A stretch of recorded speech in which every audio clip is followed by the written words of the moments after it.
وعن الفضيل بن يسار قال: كان أبو جعفر عليه السلام الباقر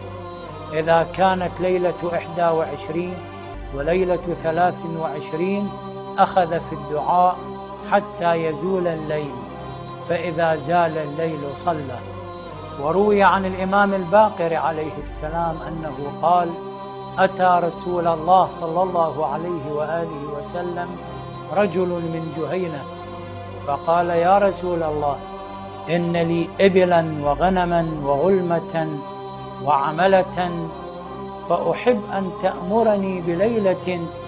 أدخل فيها، أي أدخل فيها المدينة وأقضيها معك لكي أتقرب إلى الله تعالى، لأن لي أعمالا واسعة هذه التي ذكرها لا أستطيع أن أتفرغ معها للحضور معك، عين لي ليلة أتفرغ فيها معك هنا في المدينة لعبادة الله، فأحب أن تأمرني بليلة